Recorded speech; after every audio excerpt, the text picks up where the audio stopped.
Today you're with Heather from Transformed Life Coaching, and we're going to be talking about the anxious preoccupied attachment style. Now there is 4 attachment styles. So we have the secure attachment style, and this is somebody that's going to be comfortable with intimacy. They're going to be very trusting, they're going to feel very independent, they're going to feel okay if their partner is doing something, and they don't heavily rely on their partner, and they're not codependent. Now, the anxious preoccupied, which we're going to be talking about today, is often very insecure and needs a lot of reassurance from their partner. We have then the dismissive avoidant attachment style, and this is a person that is usually very emotionally distant and they really value their independence. And then we have the fearful avoidant attachment style, that is also known as the disorganized attachment style. And they are often really afraid of intimacy but also abandonment, and they can either, depend on where they are or who they are dating, they can either be more anxious or more avoidant. Now, the anxious attachment style typically stems from inconsistent or unpredictable caregiving during childhood. This could mean that your caregivers may have been loving at times, but at other times not emotionally available to you. And this can lead a child to feel really uncertain about the availability and love and care from their caregivers. Now, we're going to look at some signs that maybe you have an anxious attachment style. So, this is a fear of rejection or abandonment. So people with an anxious attachment style are really hypervigilant about any potential signs of rejection. They could be constantly wondering, does my partner still love us? Are they going to leave us for somebody else? Do they like me? Do they care about me? They can often be really jealous and constantly worrying that their partner is going to cheat on them or leave them. Now, this creates an ongoing sense of anxiety that the relationship is always at risk. This will leave the person needing constant reassurance. So they'll be like, do you still love us? Or they'll want their partner to show acts all the time of affection and things like that, just so they can feel safe within the relationship. Emotional dysregulation is another massive factor. So emotional ups and downs for the anxious person is really, really common. When they feel secure and when they feel like they're loved and their partner is there for them and things like that, they're going to feel content. But if there's any type of perceived threat to the relationship, this is going to lead to massive overwhelming feelings of anxiety that can leave them feeling really insecure or even angry. They can often be really clingy and constantly need their partner, really, really overly dependent on their partner. They'll want to spend a lot of time with their partner. They'll want their partner to constantly check in. And if they are apart from the partner, it can be really, really distressing for them. It can feel like they are not loved, their partner's not interested. So even if their partner is just busy that day, this is going to leave the anxious person to have high levels of anxiety. They'll constantly overanalyze their partner's behaviour. So even neutral behaviour, such as, a delayed text or anything like that, this could be, maybe their partner's went to the gym after work and hasn't messaged them back for a few hours. An anxious person is going to run with a story of they don't love us anymore, they're losing interest, maybe they're with somebody else. And this is just going to give them that feeling of impending rejection from their partner. So this can lead to high levels of jealousy and possessiveness, wanting to know what their partner's doing all the time outside of the relationship, and any sort of social interactions can feel really, really threatening. So this can cause them to either avoid confrontation in case it leads to rejection and, people pleasing to make their partner, not abandon them, or it can lead to sort of protest behaviour. So maybe the partner has took a few hours to message back because they've been busy. An anxious person has then sort of got high levels of anxiety, and then when the partner does come back, they can either be, sort of passive aggressive towards them or ignore their partner back as a kind of way to get back at them. They can also engage in protest behaviours of such as trying to make their partner jealous, just so, it sort of proves that the partner loves them if they do get jealous. And somebody with an anxious attachment is going to be constantly thinking about the relationship. They're going to be so overly dependent on this relationship, or even if it's dating somebody new, they will, constantly crave that validation and seek that closeness. And this can put a massive emotional demand on the partner. It can make them feel really, really overwhelmed because they are relied on so heavily for another person's emotional stability. So this can cause feelings of frustration, it can cause arguments within the relationship, or a complete burnout. And the person with the anxious attachment can have like a massive emotional roller coaster, and they'll extreme like high levels of like ups and downs, because when they have distance or perceived distance, this is going to lead them to be anxious. As soon as they're with their partner, they're going to feel okay, so they constantly crave this stability and close connection with their partner just to feel loved. But the thing is with it, these behaviours actually push their partner away. So when somebody with an anxious attachment is being clingy and jealous and possessive, this pushes the partner away, but then it reinforces the anxious person's fear of abandonment. So it's like a cycle that, although the person is actually craving love and affection, it's actually doing the opposite, and it's actually going to give that distance. So it's like a self-fulfilling prophecy. So being left alone is actually increases those chances of abandonment when the partner is pulling away, because they are so overwhelmed.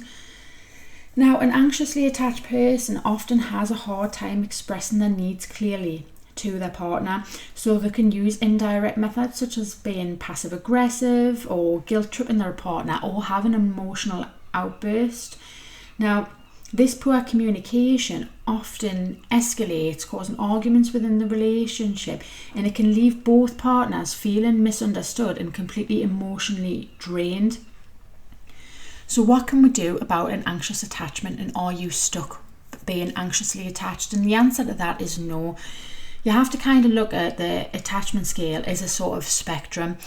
Now, it can also depend on who you are dating. So say if you are anxiously attached and you are dating someone with a dismissive avoidant attachment style, that is going to further fuel your anxious attachment, because dismissive avoidants tend to, really value their independence. They really struggle with emotional intimacy and things like that. All the things that a person with an anxious attachment craves. So if you are dating a dismissive avoidant, it's something to be aware of, that is likely to be triggering you. If an anxious attached person dates somebody more secure, who a secure person is not afraid of intimacy and things like this can quite calm an anxiously attached person down, as long as the anxiously attached person is, again, not pushing all their emotional needs on their partner. So one of the first steps is self-awareness. So this is being aware of your attachment style and helping you reflect on any behaviours and emotional responses that you do have. So asking yourself questions like, do you worry about your partner leaving you? Do you need constant reassurance? And do you feel emotionally triggered by small changes in your partner's behaviour? And then if this is the case, you can do a lot of work yourself through this, or you can have therapy. We actually offer one-to-one sessions that help with an anxious attachment. Or you can go for something like CBT, which is going to help you, reframe those fears and those thought processes that you have, and helping you understand your emotional triggers to have healthier coping mechanisms. Obviously, improving your communication skills is going to be really important towards your partner. It can help create a more supportive relationship dynamic. And one of the main ones that I personally believe is a great tool is self-soothing techniques, because when you have high levels of anxiety within your relationship, maybe your partner hasn't messaged you back for 5 hours and you are deeply triggered by this, and all those feelings of rejection and abandonment are coming up for you. When your partner does get in touch, you are likely to engage in a protest behaviour.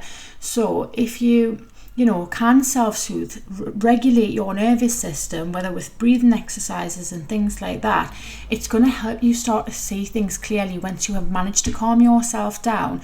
Because I always say, look at the evidence. If your partner is normally very loving, very, interested within the relationship, but maybe they have got something going on in their life, it's not always tied to the anxious person. It's not always because they don't want to be with you. So it is really, really important to look for evidence. Is this usually a happy, loving relationship? What other ways does my partner actually show, that they do love and care about me? And it's also really important to learn to self-soothe, because relationships also can end. So an anxiously attached person oftentimes won't make plans with their friends just in case their partner wants to hang out with them, or if their partner says, oh, actually, do you want to hang out the night? Maybe they've already had plans with their friends, but they will cancel them to hang out with their partner. And it is very, very important within a relationship not to be codependent and still have your own life and do things for yourself. Being overly dependent on a relationship, if a relationship is to end or if there's any sort of problems, can leave an anxious person feeling very alone and that they have just lost everything. So it's really, really important to try and keep other areas of your life in order as well, because although an anxious person has a fear of abandonment, this often is that they abandon themselves for the relationship. They abandon all their needs and desires to keep this relationship going. So self-soothing techniques is going to be really, really important for when you feel highly anxious, to calm yourself down, regulate yourself. And then when it comes to speaking to your partner about something maybe that did upset you, if you've self-soothed, you might, once you've done that, you might think, actually, it was only a few hours, they were busy, or they've got some stuff going on in their life. And it helps you just, not bring everything up sort of to the partner when they are sort of not making sure that you are emotionally validated all of the time. And it is important for both partners to practice empathy and, to help them understand that this is part of your anxious attachment style. Now, we have some free resources on our website, and we also have some purchasable ones as well for the anxious attachment, and that is a Transformed Life Coaching. It's also on our Instagram and TikTok, and the links are in the bio of Transformed Life Coaching again. But I would definitely say showing some self-compassion when you have an anxious attachment style is also very important. People with an anxious attachment style can feel internally that there is something wrong with them and that they're not lovable and everybody is just going to leave them. And this is a subconscious story that is we are telling ourselves, and it's not a purposely done thing.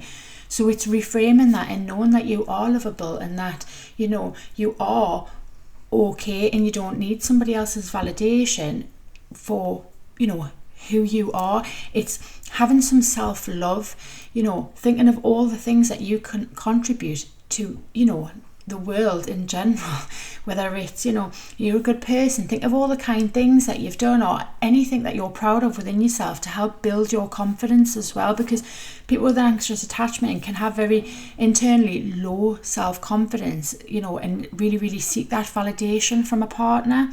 So it is very important to be very self-compassionate with yourself and understand, you have a lot to give and you are a good person, and these are some qualities, and looking at your inner qualities is going to help build that confidence within yourself. I'm going to leave that there today. If you would like any more information on that anxious preoccupied attachment style, then don't hesitate to get in touch with us on our website.